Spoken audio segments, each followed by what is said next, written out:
मुझे माता जी की, मुझे माता जी की,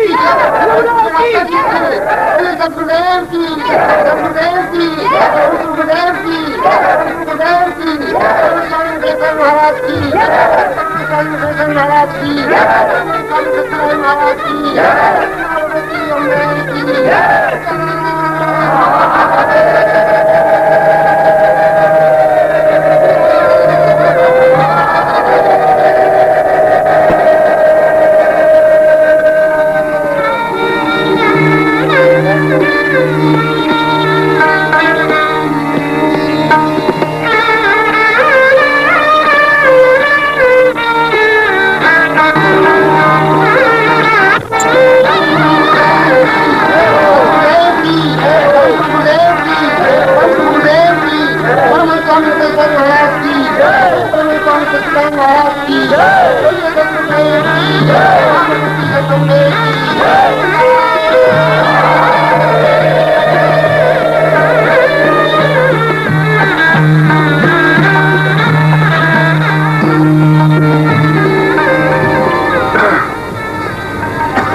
देवोमदेवं लक्ष्मीर्वतेन्यं वदनं सदैव कुर्या सदै पूर्णमदैव नित्यं जगदम्ब अम्बपुरं विहंसि। नवरात्रि के दूसरे दिन मां भगवती जगदम्बा के चरणों में बैठे हुए हम उस ज्ञान को प्राप्त कर रहे हैं जो अपने आप में नवीन है, जो अपने आप में चिंत्य है, शास्त्र सम्मत है, और उन साधनाओं को, उन मंत्रों को, उस ज्ञान को जो मैं व्यक्त कर रहा हूं वो परखा हुआ है, देखा हुआ है, अनुभव किया हुआ है। मैंने कई बार अपने प्रवचनों में ये बात कही है कि अन्य साधु संत जहां वेदों की या पुराणों की पढ़ी पढ़ाई बात करते हैं, जो कुछ उन्होंने पढ़ा वो कहते हैं, मैं जो कुछ अपने जीवन में देखा और अनुभव किया है उसको कहता हूं। खाली आंखन देखी बात नहीं करता हूं, पोथिन देखी बात भी नहीं करता हूं। जो जीवन में अनुभव किए हैं कि यदि ये मंत्र सही है तो अनुभव किया है, तभी मैं आपको बताने की क्षमता रखता हूं। और अभी और कल के दिन जो कुछ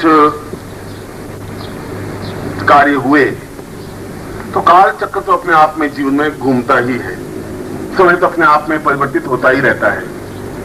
और कोई भी कार्य, कोई भी संकेत कम से कम मेरी तरफ से तो अकारण होता ही नहीं है। प्रत्येक शब्द का अपने आप एक महत्व होता है और प्रत्येक घटना का अपने आप में एक संबंध होता है। और मैं ठीक समय पर ठीक कार्य करता ही हूं, न एक क्षण पहले न एक क्षण बाद में। ये बात अलग है कि आप किसी भी मेरी घटना को और कार्य को किस रूप में परखें या देखें, अनुभव करें या विश्वास करें या नहीं करें, ये आपकी बात है। गंगा नदी अपने आप में बह रही है, आप स्नान करें या नहीं करें, आप उसको दूषित जल कहें और आप पवित्र जल कहें, आप उसको पानी पिए या नहीं पिए, ये आपकी बात है। गंगा नदी आपको उठ के नहीं कहेगी कि आप मेरे जल में स्नान करें और पवित्र हों। आपकी विचारधारा, आपका चिंतन कैसा है वह तो आपका है। कई लोग उसको प्रदूषण युक्त नदी कहते हैं और उसके पास में भी नहीं खड़े होते। हरिद्वार के सैकड़ों हजारों लोग नदी में मल विसर्जन करते हैं, उनका चिंतन वैसा है। मैं जाता हूं तो बहुत उस नदी में खड़ा होकर स्नान करता हूं, बहुत शीतलता अनुभव होती है। ये तो अपने अपने चिंतन की बात है। यह ज्ञान की सरिता भी अपने आप में बह ही रही है। आप उसको अनुभव करें या नहीं करें, समझें या नहीं समझें, लाभ उठाएं या नहीं उठाएं, वह आपकी बुद्धि का तर्क है। और जैसा कि मैंने कल बताया कि बुद्धि अपने आप में वेश्या होती है, जहां श्रद्धा अपने आप में पतिव्रता स्त्री होती है, वहां बुद्धि विभ्रम पैदा करती है, वहां बुद्धि कुमार्ग पर गतिशील करती है, वह संदेह पैदा करती है, वो आदमी को भटकाती है, वो उस आदमी को अहंकार देती है, और अहंकार अपने आप में जीवन का नाश है। बुद्धि की अतिक्रमणता जीवन का पतन है। और बुद्धि, बहुत पश्चिम के लोगों ने बहुत बुद्धि अनुभव की, तो उन्होंने आपको क्या दिया? उन्होंने आपको एड्स दिया, बीमारी, उन्होंने आपको अणुबम दिया, उन्होंने आपको अशांति दी, 3 और दिए, चौथी चीज नहीं दे सके। वो आनंद नहीं दे सके, सुख नहीं दे सके, प्रसन्नता नहीं दे सके, हंसी नहीं दे सके, मुस्कुराहट नहीं दे सके, मृत्यु दे सके। इराक में हजारों लोगों को मार के दिखा दिया। ये तो बहुत घटिया बात होगी। वापस उनको जीवित करता है, ये बहुत बड़ी बात होती है। वो पश्चिम नहीं कर सकती, बुद्धि नहीं कर सकती। श्रद्धा पैदा करती है, श्रद्धा उनको जीवन देती है। मरे हुए व्यक्ति के मन में भी एक चिंतन होता है कि मैं कुछ क्षण जिंदा रहूं, गुरु के चरणों में बैठूं, देवताओं के चरणों में बैठूं, मैं गीता का पाठ सुनूं। वो 5 मिनट जिंदा रहने की प्रयत्न करता है श्रद्धा के अतिरेक में, श्रद्धा के विश्वास में।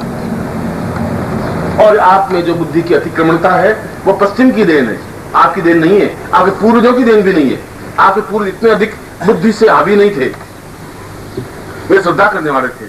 गंगा नदी पर, देवताओं पर, हिमालय पर, गुरु पर, अपने पूर्वजों पर एक श्रद्धा थी, एक आत्मविश्वास था। माँ बाप के प्रति भी, पूर्वजों के प्रति भी, संबंधियों के प्रति भी, रिश्तेदारों के प्रति भी उन्हें प्रेम था। हमने उस प्रेम को एक प्यार के शब्द में लेकर के एक घटिया और गंदा शब्द बना दिया। उसको कहते हुए भी अब संकोच होने लगा है कि मैं अपने प्रवचन में प्रेम शब्द बोलूं भी नहीं बोलूं, क्यों मैं बोलूंगा और आपका सीधा माइंड वही जाएगा कि प्रेम मीन्स प्यार, प्यार मीन्स लव, और गुरु जी ने लव बोल दिया। ये आपका चिंतन है, मेरे मन में तो ऐसा कोई बात है ही नहीं। मैं तो सन्यासी जीवन में था तो कई सन्यास में नंगी रहती थी, कई सन्यास में कपड़े पहनती थी, कई फोड़े में, मैं तो कभी माइंड में कुछ आया ही नहीं। महावीर स्वामी गांव में जा रहे थे और महावीर स्वामी तो बिल्कुल नग्न रहते थे। उस गांव में पहली बार महावीर स्वामी गए। उन लोगों ने बड़ा सोचा कि ये साला नंगा आदमी कहां से आ गया। उसने कहा कि स्वामी जी, महावीर स्वामी शांत रहे। उनके एक शिष्य ने कहा, स्वामी जी बहुत अटपटा औरतें आई हैं और आप नंगे खड़े हैं। उनका मैं नंगा? मैं तो नंगा हूं ही नहीं, ये सब नंगे हैं, मैं तो इनका नंगा देख रहा हूं, मैं तो बिल्कुल शुद्ध हूं, सही हूं, मेरी आंख में कोई नंगापन है ही नहीं। इनकी आंख में नंगापन है कि मैं नंगा हूं, वो वही देख रही है। ये वो देख रही है कि नंगा हूं कि नहीं हूं, मुझे पता ही नहीं पड़ रहा है कि नंगे हैं कि नहीं। आपकी आंख है कि आप मेरे किसी शब्द को क्या अर्थ लगाएं, आप वही अर्थ लगाएंगे जो आपके मन में दूषितता है, जो आपके मन में छल है, जो आपके मन में पाप है। किसी के घड़े में, एक घड़े में अगर नीचे घास फूस हो और मैं उसमें पानी डालूं और पानी से घड़ा भरूं तो पहले बाहर क्या निकलेगा? पहले घास फूस निकलेगी, शुद्ध जल नहीं निकलेगा। और जब मैं डालता हूं तो आप में से वो अंदर का जो छल है, मल है, जो द्वेष है, झूठ है, गुरु के प्रति अश्रद्धा है, वो सब निकलता है बाहर। कोई आपके अंदर है, घड़े के अंदर जो है वही तो निकलेगा बाहर से। मगर जीवन का क्रम है, हमारे जीवन को कुछ रहना चाहिए।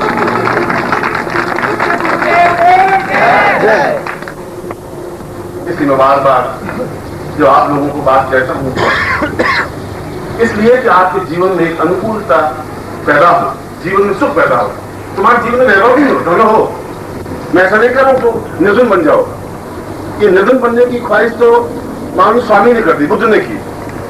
उन्होंने कल भी मैंने कहा कि उन्होंने हमारे जीवन को एक कमजोर बनाया।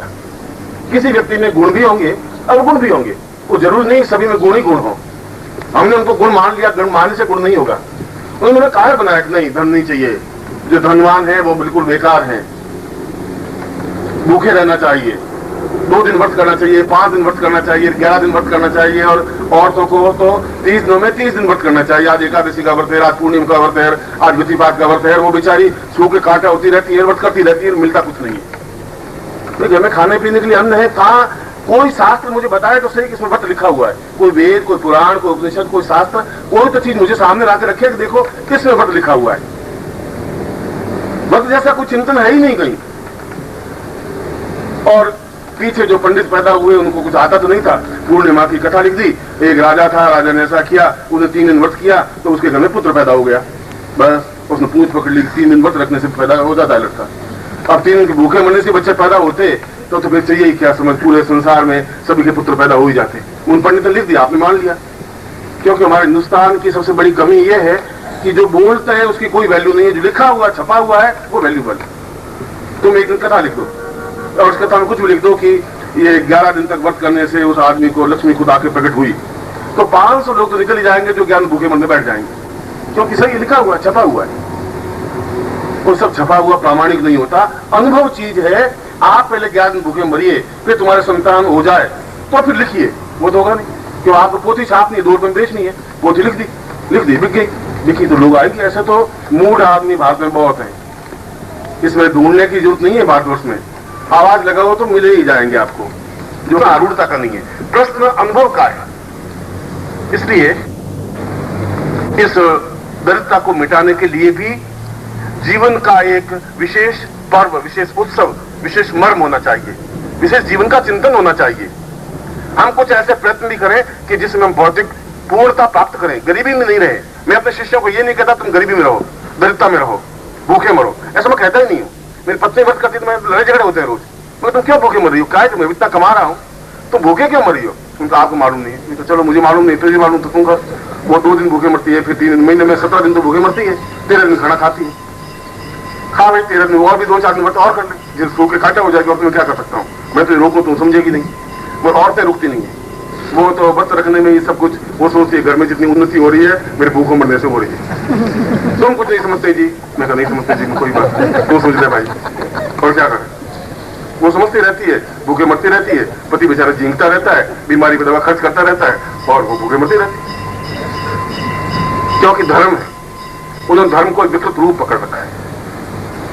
इसलिए गरीबी का भी अपने आप में विकृत रूप था, हमने पकड़ रखा है।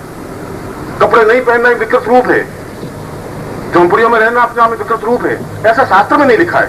शास्त्र में लिखा कि हम समृद्ध रहें, पूर्ण भौतिक सुख संपदा से युक्त रहें। वशिष्ठ, विश्वामित्र, अत्रि, गणा, जितने भी हमारे देवता हुए, ऋषि हुए, कोई गरीबी तो कोई नहीं था। मुझे बताइए कौन सा गरीब था? इतने देवताओं के चेहरे लाल सुर्ख चेहरे, तुम्हारा तो है ही नहीं। शिव जी का चेहरा देखो, राम का चेहरा, कृष्ण का चेहरा लाल टमाटर की तो सुख है, और तुम्हारे पिचके हुए गाल है। तुम्हारे देवता तो ऐसे और तुम ऐसे, कहा तुम देवताओं के तरीके से बनते कहाँ हो तुम? ऐसा कहा किसने कहा कि तुम पिचके उगाते रहो? इसलिए कि तुम में आस्था नहीं रही, उस मंत्र के प्रति आस्था नहीं रही। और जब मंत्र के माध्यम से ही जीवन में पूर्णता आ सकती है और कोई तरीके से नहीं आ सकती, और कोई तरीके से आ सकती तो फिर कोई गरीब नहीं रहता है। अगर वो सैकड़ों लोग दिन भर मजदूरी करते हैं, पत्थर उठाते हैं, मेहनत दिन भर करते हैं और शाम को 20 रुपए लेकर घर जाते हैं, 25 रुपए लेकर घर जाते हैं। और जो भाग्यवान होते हैं, जिन्होंने पूर्व जन्म में तपस्या की होगी या इस जन्म में तपस्या की होगी, पूर्व जन्म के किए का है तो हिसाब हमें मिलते ही है। जो कुछ हमने पूर्व जन्म में किया है उस पूर्व जन्म का हिसाब भी इस जीवन में भोगना ही पड़ेगा, अच्छा या बुरा। इसलिए हिरण्यकश्यप के घर में प्रहलाद पैदा हो जाते हैं। हिरण्यकश्यप बिल्कुल राक्षस, दुष्ट, सताने वाला, उसके घर में प्रहलाद जैसा भला एक सात्विक व्यक्ति।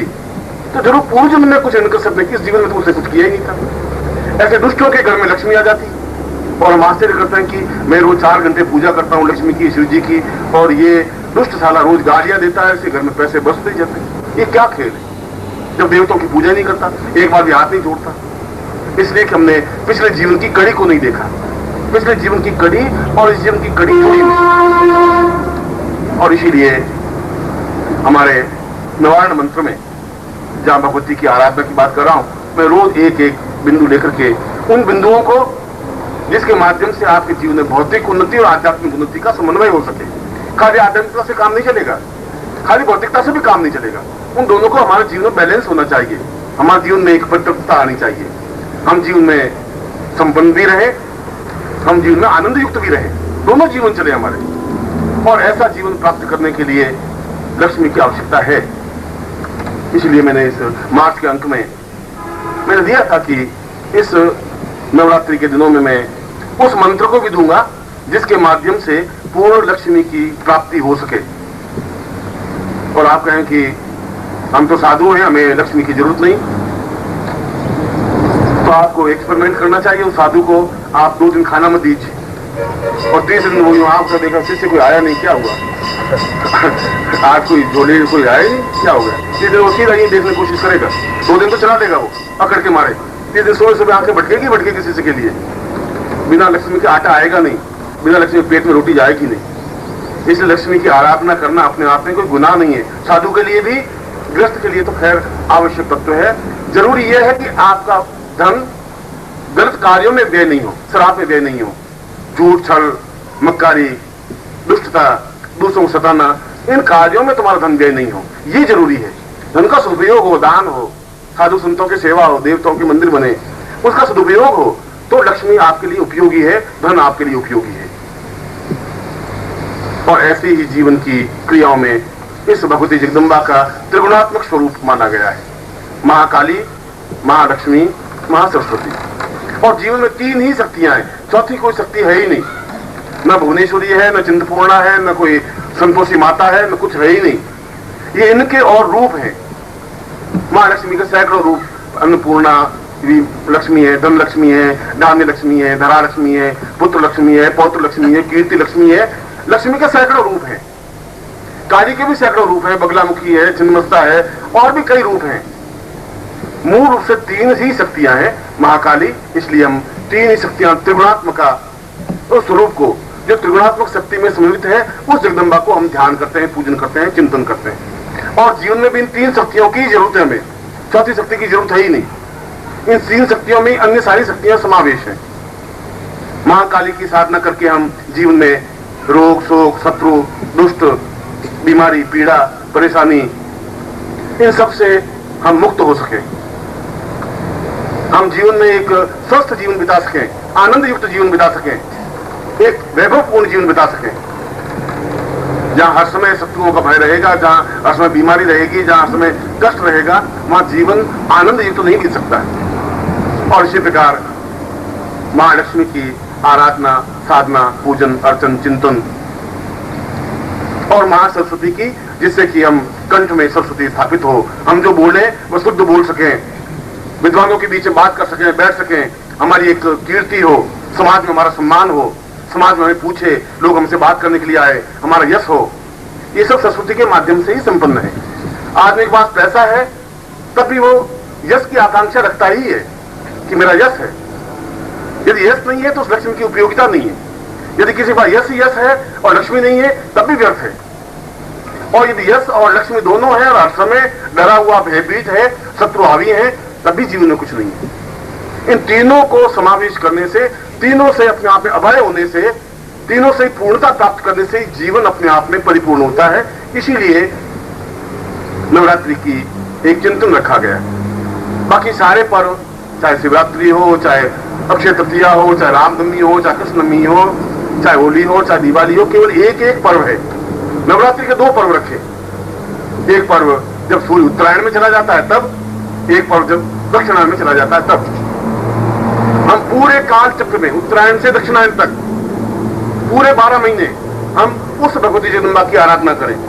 इसलिए दो पर्व दिए जगदम्बा के लिए, चैत्र में भी और आश्विन में भी। इसलिए हमें याद दिलाने के लिए कि हमें निरंतर उन तीनों शक्तियों को अपने आप में स्थापित करना है, समावेश करना है, जीवन में पूर्णता प्राप्त करनी ही है। और यदि जीवन में ये पूर्णता प्राप्त नहीं कर पाए तो फिर हमारा जीवन व्यर्थ चला जाएगा। उस जीवन का कोई अर्थ नहीं रहेगा, तो उस जीवन का कोई चिंतन नहीं रहेगा, फिर जीवन की कोई विशेषता नहीं रहेगी। फिर तो जीवन एक पशुवत जीवन है, पशु ही जिंदा है। आपने कोई बहुत बहादुरी नहीं करे, आप जिंदा है। जिंदा इसलिए है कि आप मरे नहीं, इसलिए जिंदा है। आपकी कोई इसमें विशेषता नहीं है कि कल के आज में कोई डिफरेंस नहीं आया। कल के क्रम में, आज के क्रम में आपके अंतर आना चाहिए। कल आपने कुछ और काम किया, आज आपने कुछ और काम किया। कुछ हमेशा आपके जीवन के इतिहास के पन्नों में कुछ लकीरें बंदी चाहिए। जब आपका इतिहास ही नहीं बनेगा तो आने वाली पीढ़ियां आपको याद भी नहीं करेंगी। क्यों करेंगे? आपने कुछ किया ही नहीं। ऐसे ही घिसा पिटा जीवन, पैदा हुए, खड़े हुए, सुबह उठे और स्नान किया, कपड़े पहन लिए, पत्नी से 2-4 गालियां खा ली, 2-4 गालियां दे दी, फिर ऑफिस चले गए। वहां अफसर की गालियां खाई, अपने सहपाठी करके सारा सब बात, ये मरेगा, ये बहुत मरेगा। अफसर के सामने कह नहीं सको, पर बड़ा निकाली और फिर बाहर कोई कुत्ता मिला तो कुत्ते को गाली देके पत्थर फेंक दिया। उस गुस्से को कहां निकालो? कुत्ते को निकाल। घर में कुत्ता पाला हुआ है तो उसको आके ठोकर मार दी और फिर पत्नी को कुछ कह दिया, रात को सो गए। जीवन 12 महीने जीवन वैसा ही तुम्हारा, उसमें इतिहास क्या लिखा जाएगा? जीवन का इतिहास बनना चाहिए। और जीवन का इतिहास तब बनता है जब आप चैलेंज लेते हैं, जब कुछ करने की क्षमता हो। या तो डूबेंगे तो डूबेंगे, तरेंगे तो तरेंगे। मंत्र साधना भी ऐसा ही चैलेंज है। जब आप चैलेंज के साथ मंत्र साधना करेंगे कि मैं 4 महीने करूंगा, और 4 महीने में आपको सिद्धि नहीं भी मिलेगी, नहीं मिल सकती आपको 4 महीने में सिद्धि। मैं आपको फिर कहता हूं, यदि मैं आपको मंत्र बताता हूं और तुम सोचते हो कि किताबों में लिखा है कि 9 दिन में ये साधना सिद्धि मिल जाएगी, और तुम 9 दिन मंत्र जाप करते हो, तुम्हें सिद्धि नहीं मिलती, मिल ही नहीं सकती। 9 दिनों में ये जो मंत्र है, ये जो साधना है, उन लोगों के लिए है जो MA पास है, और तुम 9 पहली क्लास में। अब पहली क्लास वाला 9 दिन में उस पूरे MA को कैसे कवर करेगा, कैसे होगा ये? और तुम कह रहे हो देखो 9 दिन मंत्र जाप तो कर लिया, 9 मंत्र, जगदम्बा आई नहीं। और जगदम्बा ये जो मंत्र मैंने लिखा था 9 दिन के लिए MA पास वालों के लिए, शास्त्र में लिखा है, वो ऋषि थे, अपने आप में योगी थे, उच्च कोटि के थे, जीवन भर चिंतन उन्होंने यही किया, और उस मंत्र को 9 दिन जप किया और जगदम्बा प्रकट हुई। वो आपके जीवन में है नहीं। अभी तक आपने कुछ ऐसी साधना नहीं की, ऐसे आपका बेसिक बल तो है ही नहीं, आपकी धरातल नहीं है। और जब धरातल नहीं तो 9 दिन में या 5 दिन में आपको साधना सिद्धि कैसे मिलेगी? पहले आप पहली क्लास में, दूसरी, तीसरी, चौथी, 5वीं, 6वीं, 8वीं, 12वीं। मैं एक उदाहरण देकर समझा रहा हूं MA क्लास का। और जब आप MA क्लास में पहुंच जाएंगे, उसके बाद गारंटी के साथ 5 दिन साधना करने पर फल मिलना ही है। अब प्रश्न उठता है कि गुरुजी अब तुम 45 साल के हो गए, अब आप नया सुगोबा छोड़ दिया कि अब हम MA करें, अब MA करेंगे मर जाएंगे हम, लगड़े मसान चले जाएंगे, आगे चले गए, थोड़े बहुत बच्चे हैं, अब चले जाएंगे। अब वो लक्ष्मी बेचारी कब आएगी? तब आएगी शक्तिपात के माध्यम से। अगर ऐसे नहीं आएगी तो गुरु देगा आपको, क्योंकि सौभाग्य दुर्भाग्य से मैं आपका गुरु हूं। ये मैं दुर्भाग्य कि मैं आपका गुरु, ये आपका सौभाग्य कि मैं आपका गुरु, दोनों तरफ से एक ही बात है। इसलिए यदि ऐसा नहीं हो सकेगा तो मैं आपको पहली क्लास से प्रमोशन देकर 5वीं क्लास कराऊंगा। पहले 5 एकदम टाइम नहीं छलांग नहीं लगा, फिर पहली क्लास से मैं 5वीं क्लास में लाऊंगा, फिर 5वीं क्लास से आप 11वीं क्लास में आएंगे, दूसरी क्लास की बात करूंगा। तो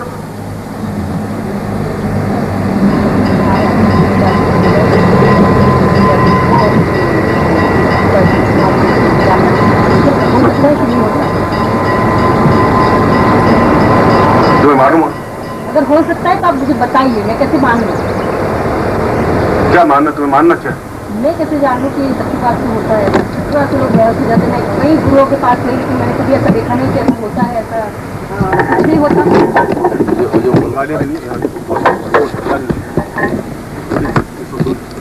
बीच में जब मैं प्रवचन कर रहा हूँ तो बीच में आके खड़ी हो रही हो, लेकिन जो सच में जानना चाहती हूँ तो मैं जानना चाहती हूँ। और बीच में कैसे तरीका होगा?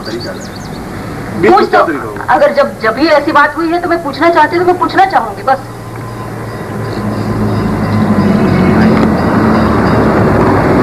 तुम नारी हो और मैं तुम्हें जवाब नहीं दे पा रहा। पुरुष होता तो मैं इस समय थप्पड़ मार के तुम्हें फेंक देता मुझसे, ये समझ। आप जो कुछ भी करना है मुझे करिए, लेकिन मुझे शक्तिपात दीजिए, मुझे दीक्षा दीजिए, मुझे ऐसी दीक्षा दीजिए कि मैं कुछ कर सकूं, मेरी सारी कुंडलिनी जागृत हो जाए और मैं देख सकूं कि शक्तिपात के माध्यम से बेहोश होते हैं कि नहीं होते। मैं कई गुरु के पास गई लेकिन आज तक मुझे किसी ने ना बेहोश हुई ना मुझे कुछ नहीं हुआ। मैंने कई जगह गई, मैं पैसे खर्च किए, मैं मम्मी के साथ भी गई एक जगह जूनागढ़ के पास और मुझे वहाँ कुछ नहीं मिला। कहते हैं मैं पूर्व जन्म दिखा सकता हूँ, मैं ये कर सकता हूँ, मैं वो कर सकता हूँ, लेकिन आज तक कुछ नहीं किया उसने। अगर आप दिखा सकते हैं तो मुझे दिखाइए अभी इसी वक्त।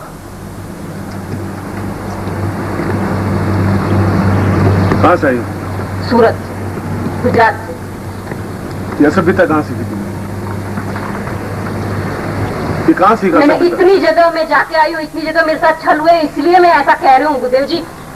मैं मानती हूँ, मैं आपको बहुत आपकी किताबें पढ़ी हुई है, मैं देखा है कि आपका इतना नाम है, ये है, तो मैं देखना चाहती हूँ कि ऐसा होता है कि नहीं होता है।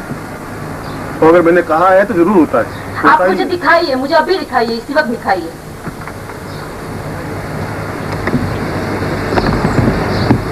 क्या दिखाना है? मुझे दिखाइए, कुंडलिनी जागृत मेरी हो जाए और मैं पूर्व जन्म में क्या थी। मैं आप बोल रहे हैं कि ये शिष्या है, ये है, वो है, मैंने बहुत बार सुना, प्रवचन में भी सुना, मैंने पत्रिकाओं में भी पढ़ा है कि मैं पूर्व जन्म देख सकते हैं आप। तो मुझे दिखाइए कि वो पूर्व जन्म में क्या थी, क्यों थी, कैसी थी, मुझे वो सब चीज देखना चाहती हूँ। नहीं, मुझे अभी दिखना है।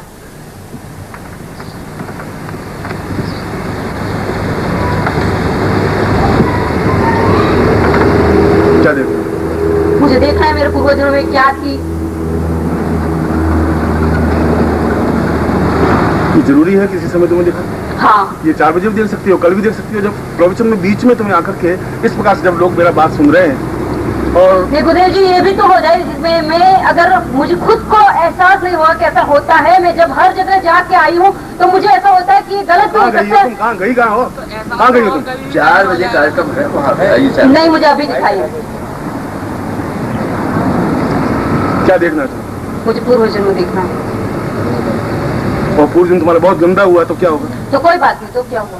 मैं तुम्हारे मुंह से निकलवाऊंगा इन सबके सामने। हाँ कोई बात नहीं, मैं बोल दूंगी, जो भी होगा बोला जाएगा तो बोला जाएगा, सुनेंगे तो सुनेंगे लोग, उसमें क्या होगा।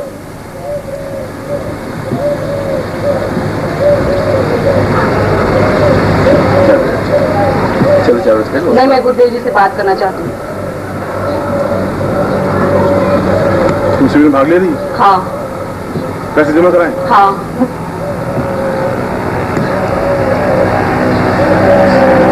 तुमने कहाँ शक्तिपात करवाया? किस जगह शक्तिपात करवाया? मैंने एक बार जूनागढ़ में करवाया था, एक बार बड़ौदा में करवाया था। तो वो शक्तिपात करने वाला था भी नहीं, कैसे? हाँ, वो भी बहुत बड़े जाने माने ऐसे गुरु थे, ऐसे कहते थे कि वो उसके कुछ 3-4 हजार शिष्य थे और बहुत सारी मतलब उनकी भी सेवा की जाती थी, ऐसे ऐसे होता था। और मैं वहाँ जाके बोला, उसने मुझे बताया कि हाँ मैं तुम्हें पूर्व जन्म दिखा सकता हूँ, शक्तिपात करोगे तुम बेहोश हो जाओगे, ये हो जाओगे। उसने मुझे शक्तिपात किया, कितने साल मैंने पैसे खर्च किए, लेकिन आज तक ना शक्तिपात हुआ, ना कुछ भी हुआ, मैं ना कुछ बेहोश हुई, ना कुछ भी हुआ। सिर्फ उसने यहाँ अंगूठा लगाया, ये किया वो किया, लेकिन आज तक मैंने नहीं देखा कि सच में ऐसा होता है। अगर होता है तो मैं देखना चाहती हूँ।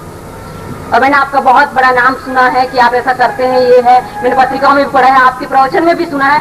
तो अगर ऐसा होता है तो मैं सबके सामने अब भी देखना चाहती हूँ। माइक तुम्हारे सामने इसलिए रखा है कि तुम्हारी उद्दंडता भी सुन ले। इतना पैसेंस तो मुझ में है, तो नारी का सम्मान करना भी मुझे आता है। गुरुदेव जी, मैं आपको बड़ी नम्रता, मैं कह सकती हूँ, मैं नम्रता है मुझे, मैं आपको, आप में मुझे बड़ा विश्वास है, इसलिए मैं इतनी दूर से यहाँ तक आई हूँ। लेकिन मेरे साथ इतने छल हुए, इतनी बार मैं ये क्या तरीका तुम्हारा? ये कौन सा तरीका तुम्हारा? हाथ में लगा। क्या तरीका है तुम्हारा? ये कौन सा सिस्टम है तुम्हारा? किसने सभ्यता तुम्हें सिखाई कि बीच में तुम्हें खड़ी हो जाती हो? गुरुदेव जी, जब इतनी जगह छल हुए तो मुझे होता है कि मैं सच्चाई क्या है वो भी तो मैं देख सकती हूँ। नहीं, मैं पूछना चाहती हूँ, जानना चाहती हूँ तो मैं जानूंगी, जरूर जानूंगी। नहीं, आप बीच में मत आओ प्लीज। तुम्हारा सब सुनिए इसको, या तो ये सिखाई हुई आई कहीं से, और या कोई बात। मुझे बस देखना चाहती हूँ, ऐसा कुछ नहीं है मेरे साथ।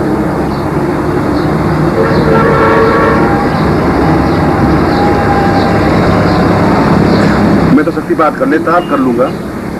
मैं कल मैंने इतना अधिक शक्तिपात किया है कि उसकी थकावट को या उसके बोझ को आज भी नहीं उतार पाया हूँ। मगर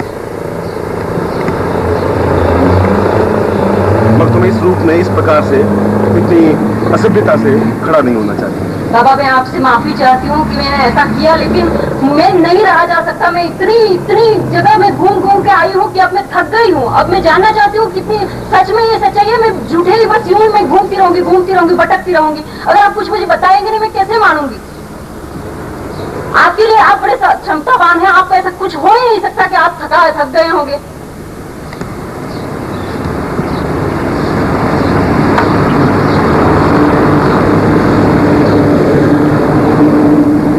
तो क्या जवाब? मैं जानती हूँ आप बड़े दयालु हैं। दयालु नहीं, आप चाहते मैं बहुत गुस्सा भी वाला हूँ। दयालु नहीं हूँ। मैं जब ठोकर मारता हूँ तो वहां तक गिरते हैं लोग 40 फीट दूर। ये भी सुन लेना, ये और समझ लेना तुम। ठीक है, अगर आप ऐसा ही करना चाहते तो ऐसा कर दीजिए। अगर आप मार देना चाहते तो मार दीजिए, लेकिन मुझे दिखाइए, मुझे सच्चाई क्या है वो मुझे बताइए आप।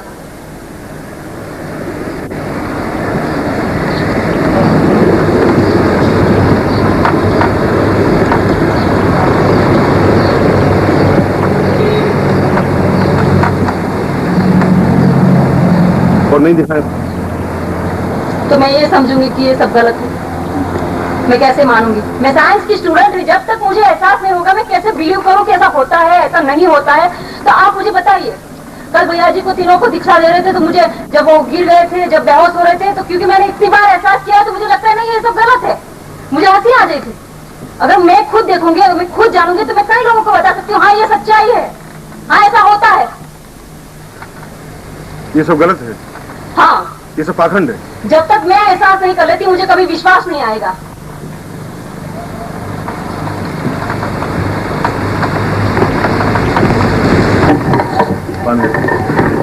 सबको एबिट हो जाएगी तो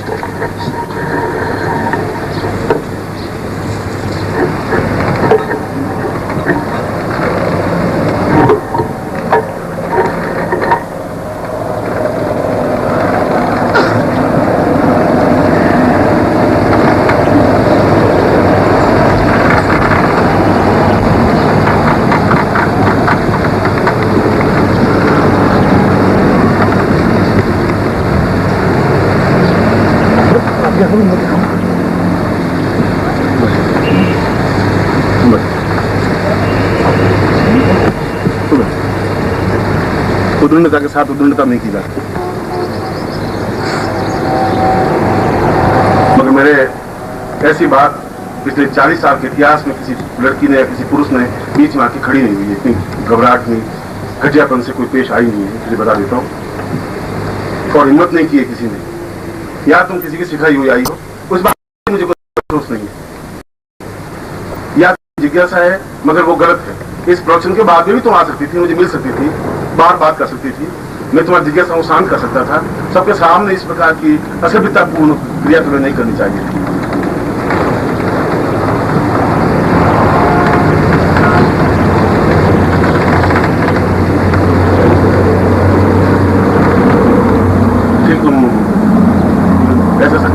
सत्यपात की फीस जमा कर। मैंने सुभाष भैया को कुछ पैसे दिए हैं और मैं चाहती हूँ कि वो अगर वो सच निकलता है उसमें पूरी मैं बेहोश हो जाऊँगी, मुझे कुछ होता है, मुझे पूर्व जन्म में दिखता है तो वो सब पैसा आप ले लीजिए, और अगर ऐसा नहीं होता है तो अब मेरी बेनती है कि मेरे पैसे वापस।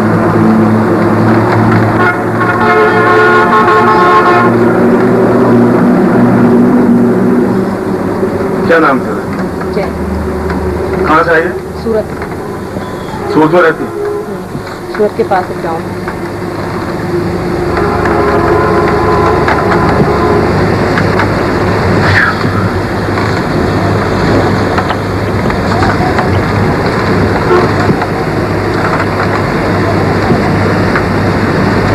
कल करें तो?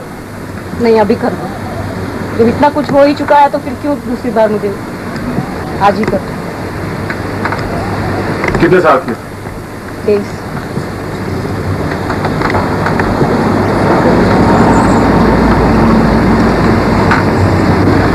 शक्तिपात से कुछ नहीं होता, नहीं होता। तुम्हारी ये धारणा है शक्तिपात से कुछ होता नहीं। शक्तिपात से आदमी बेहोश नहीं होता। तुम्हें सिर्फ शक्तिपात चाहिए, बेहोश होना, और कुछ चाहिए बस? मुझे पूर्व जन्म दिखना है। अगर ऐसा शक्तिपात के माध्यम से पूर्व जन्म में देख सकती हूँ तो मैं देखना चाहती हूँ कि पूर्व जन्म में ऐसा क्या है, वो क्या नहीं। पूर्व जन्म में सच में ऐसा दिखता है कि नहीं, सच में बेहोश होते हैं कि नहीं होते।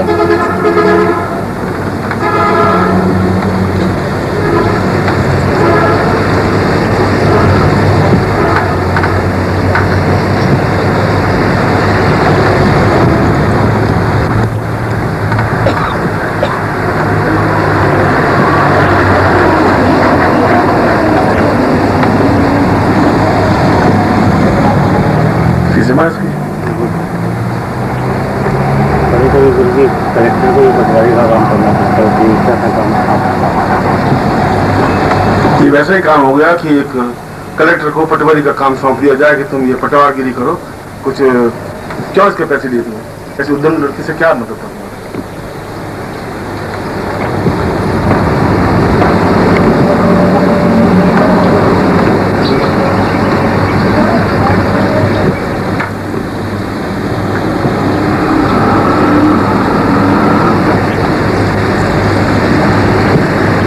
कितनी बार सख्ती बात करवाए थे? 4 से 5 बार। और बेहोश नहीं हुई? नहीं। बहुत ताकतवान? मानती हूँ। बहुत मेंटली बहुत ताकतवान? अभी तक तो लगा है। क्या लगा है? तुम बहुत ताकतवान है? कोई फर्क नहीं पड़ा तेरे ऊपर? आज तक तो नहीं पड़ा, अभी तक तो नहीं पड़ा।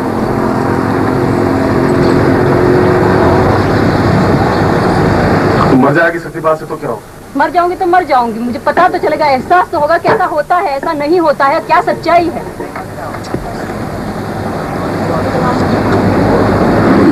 तुम्हारे गुजरात में ऐसे पैदा होते हैं क्या लड़के? साइंस स्टूडेंट है ना, इसलिए। हाँ, तुम्हारी साइंस बदतमीजी सिखाती है क्या? बदतमीजी तो नहीं, लेकिन इतना जरूर कि सच्चाई क्या है। अगर जब तक मुझे एहसास नहीं होता तब तक मैं कैसे बिलीव करूँ? उसमें तो रिसर्च होता है। अगर आप जानते नहीं कि जब तक आपको एहसास नहीं होता, अनुभव नहीं होता, वो चीज को बिलीव नहीं की जा सकती, तो नहीं की जा सकती। तो तुम्हारा मतलब पूर्वजन्म नहीं होता? नहीं। पूर्वजन्म होता ही नहीं? नहीं। शक्तिपात होता ही नहीं? नहीं।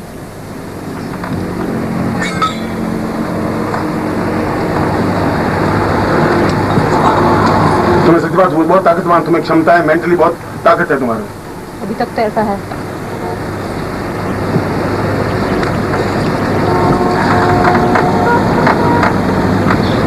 और जब तक देखोगी नहीं तुम्हें विश्वास नहीं आएगा? नहीं।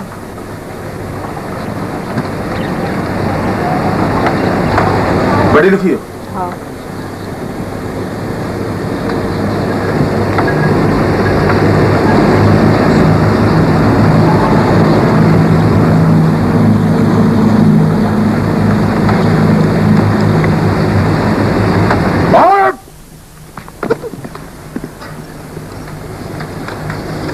परम पूज्य गुरुदेव की! परम पूज्य गुरुदेव की! परम पूज्य गुरुदेव की!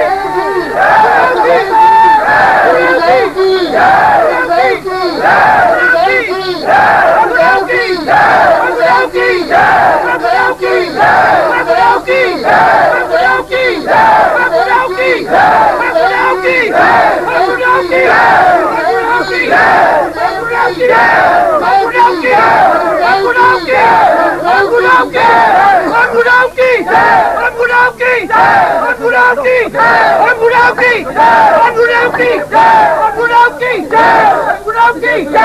गुरुदेव की! गुरुदेव की! गुरुदेव की! गुरुदेव की! गुरुदेव की! गुरुदेव की! गुरुदेव की! गुरुदेव की! गुरुदेव की! गुरुदेव की!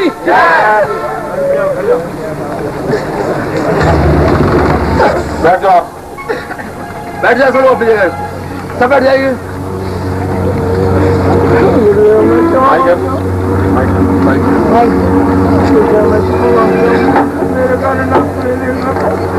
ये रहती नहीं है, इतना उद्दंडता से बोलने की क्षमता ही नहीं थी। मगर इसने कहा कि शक्तिपात से कुछ नहीं होता, और इसने कहा कि पूर्वजन्म भी कुछ नहीं होता। जब शक्तिपात किया है तो फिर पूर्वजन्म भी, इसकी घटिया पूर्वजन्म भी देख लें हम, और अच्छा पूर्वजन्म हो तो अच्छा पूर्वजन्म भी देख लें। एकदम गलती कर कपड़े ठीक है पढ़ला गलत है था तो नहीं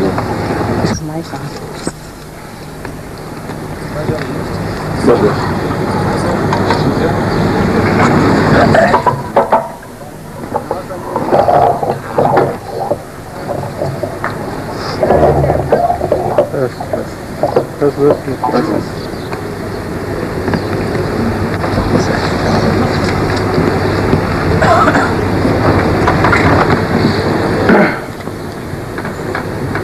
माइक इसलिए लगाया कि आप भी सुन सकें, क्योंकि वहां बैठे हुए एहसास नहीं होगा। क्योंकि कल मैंने प्रवचन में इन्होंने चले इस पॉइंट पर किया कि तीनों भाइयों को आपने किया और बेहोश कैसे हो गए, और ये अपने डॉक्टर के माध्यम से ठीक नहीं हो सकती, गारंटी नहीं हो सकती, क्योंकि माँ बाप का ही गलत करना।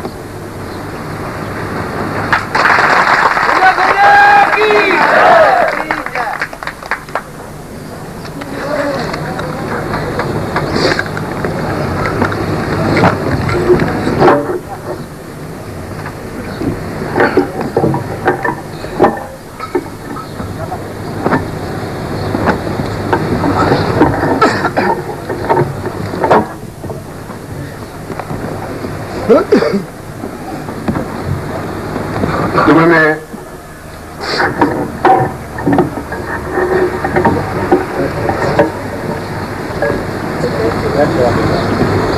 देखा है, मैंने सिस्टम को देखने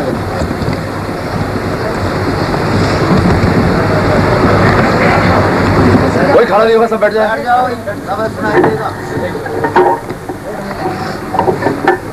वो पीछे हटा दो।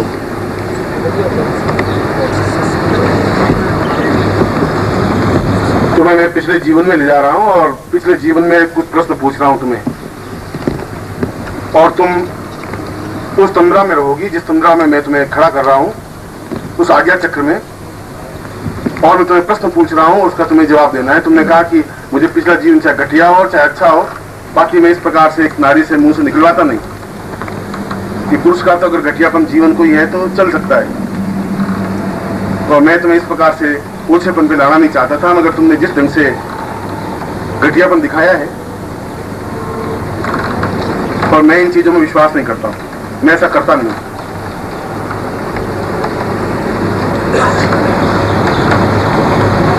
इस जन्म से पहले जिस जीवन में थी तुम्हें मैं वहां ले जा रहा हूं। क्या देख रही हो तुम? कुछ दिख रही हो? शुरुआत से मैं दिखा रहा हूँ तुम्हें, अपने जीवन को तुम्हें दिखा रहा हूँ, तुम कैसा जीवन तुम्हारा बीता है, इसलिए बुलवा रहा हूँ कि जिससे कि तुम बोल सको। मैं उस लेवल पे तुम्हें आगे चक्र में खड़ा कर रहा हूँ कि तुम देख भी सको अपने जीवन को, बोल भी सको। दिखाई दे रहा है तुम्हें कुछ जीवन में? मैं गायों को चरा रही हूँ। मैंने चोली पहनी है, चनिया है, कुछ स्कर्ट कुछ पहना है। मैं खेतों में मेरे पापा काम कर रहे हैं।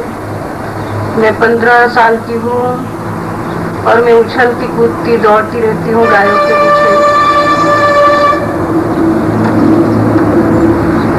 क्या नाम है तेरा? प्रिया। कहाँ रहती है तू? एक छोटे से गांव में। कहाँ ये गाँव? गुजरात में किसी पर्वत के पास है, छोटा सा गांव है जहाँ मेरे। चलो इस जीवन को आगे बढ़ाओ और चलो आगे। अब क्या तुम देख रही हो? मैं देख रही हूँ कि मैं बहुत छोटी सी हूँ, 10 साल की हूँ। मैं इधर उधर गांव में बस छोटे छोटे बच्चों के साथ खेल रही हूँ। और थोड़ा पीछे जाओ। और मैं छोटी सी बच्ची सी हूँ, मैं इसमें खेल रही हूँ। मेरे माँ बाप मुझे प्यार करते हैं, खाना वाना खिलाते हैं। मैं दौड़ती रहती हूँ आंगन में, मस्ती करती हूँ, खूब मस्ती करती हूँ मैं। भाई? मेरा एक बड़ा भाई है। बहन? बहन नहीं है। माँ? माँ है, बाप है। तुम देख रही हो माँ बाप को? हाँ। भाई को देख रही हो? हाँ। चलो 15-17 साल की आयु में आओ, चलो वहाँ चलो। 15-17? अरे बाबा, मैंने लाल चुंदरी ओढ़ी हुई है, मेरी शादी हो रही है। मुझे शादी नहीं करनी है, मेरी शादी हो रही है, मुझे नहीं करना है शादी वादी, कुछ नहीं करना है मुझे। देखो देखो, किसी अनजान के घर मुझे ले जा रहे हैं डोली में बिठा के। मैं इतनी छोटी सी हूँ, मुझे बंधन नहीं चाहिए, मुझे जाना है, घर जाना है। मेरे को वो लोग मारेंगे, पता नहीं क्या क्या करेंगे। कहीं अनजान घर में मुझे जा रहे हैं। देखो, मैं किसी उस इंसान को भी जानती भी नहीं हूँ, मुझे नहीं जाना है वहाँ पर।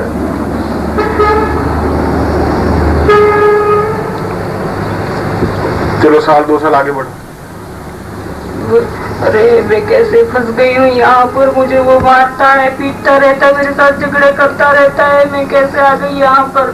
मेरी इतनी अच्छी जिंदगी थी, खेलती थी, गायों को चराती, मुझे सबकी याद आती है।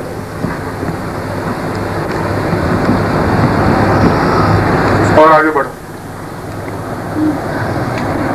आगे चलो।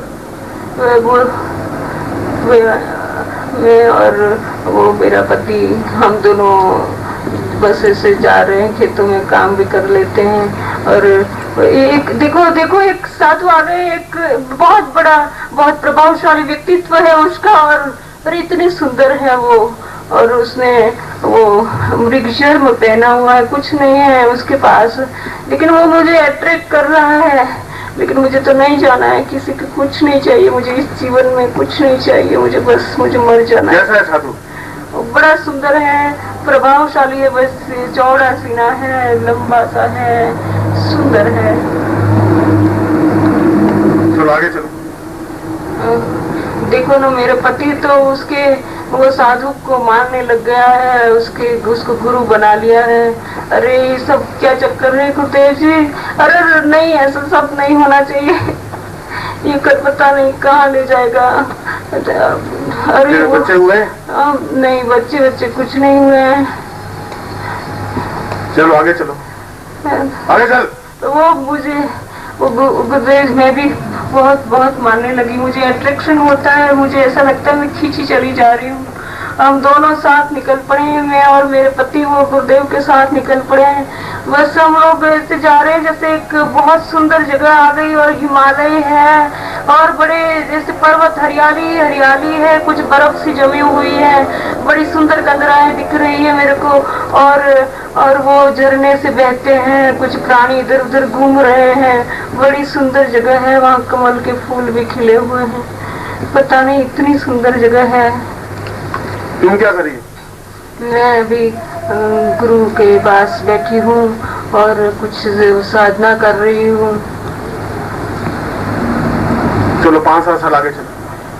अब मैंने तो संन्यास ले लिया और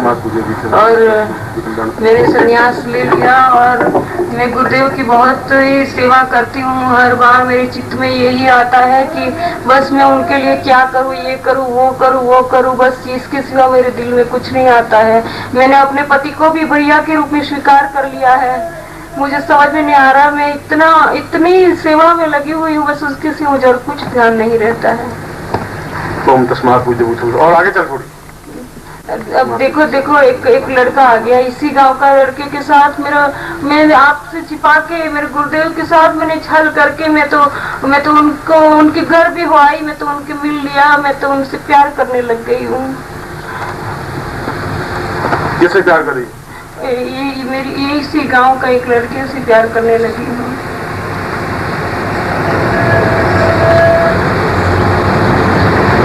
लग गई हूँ। किससे प्यार कर रही? ये इसी गांव का एक लड़के से प्यार करने लगी हूँ।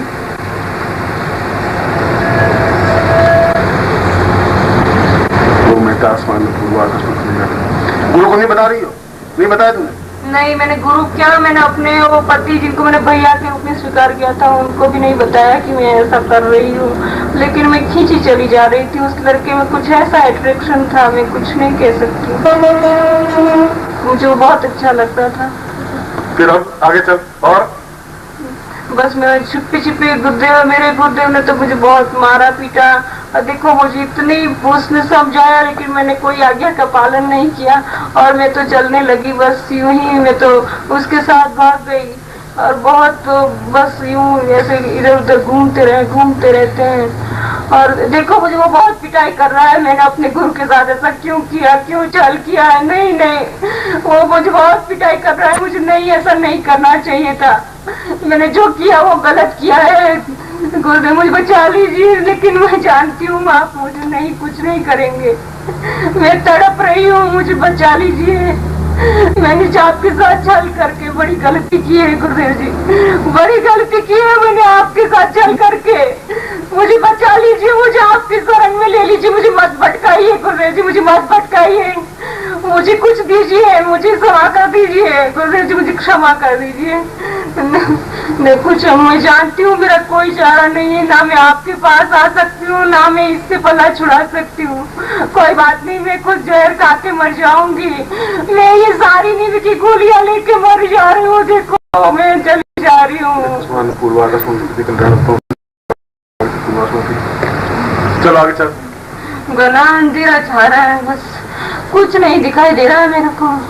मैंने सारी गोली खा ली गुरुदेव जी, सारी गोली खा ली। ये तुम्हारी मौत है, इस जगह तुम्हारी मौत होती है, ये तुम्हारी जिंदगी है।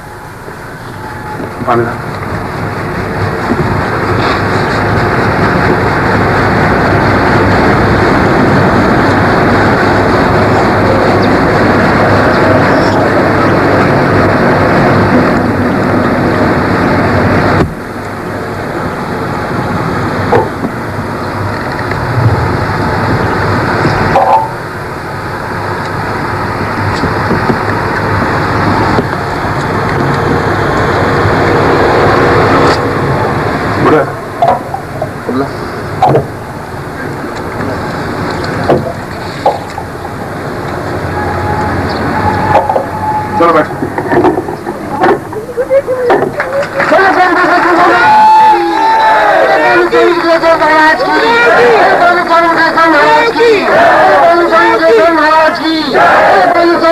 महाराज की, सतगुरुदेव की, सतगुरुदेव की, सतगुरुदेव की, बोली पूज्य गुरुदेव की, पूज्य गुरुदेव की, फिर से बोलेंगे बोली सतगुरुदेव की,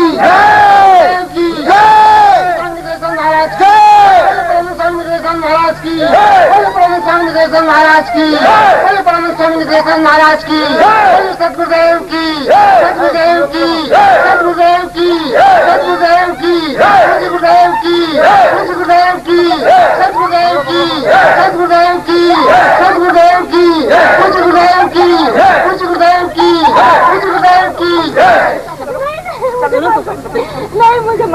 मुझे उनसे आशीर्वाद लेने दो। अरे मुझे नहीं आशीर्वाद छोड़ दो। तुम कह सकती बात होते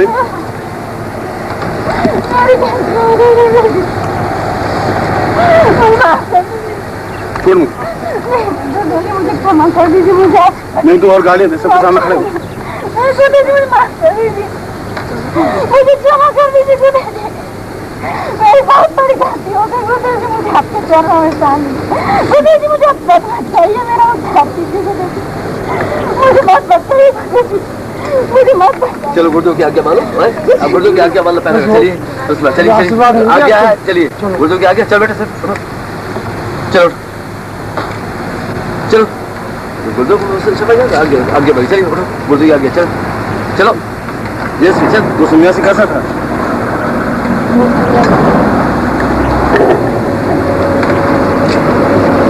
तुम्हें इसलिए याद है?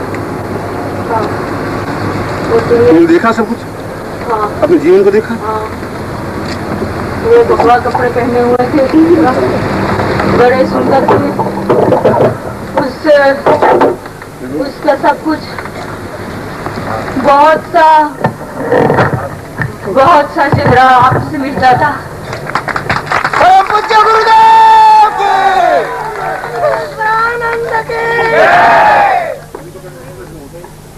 तुमने कहते कि तुमने जीवन में से दी नहीं, ये लोग से मेरे थे। अब मुझे एहसास हुआ है जब मैं जाना, जब मैंने देखा है अपनी नजरों से। अब तुम्हारा साइंस क्या करेगा? अब मैं मानती हूँ कि मैंने देखा है। ऐसा होता है। चलो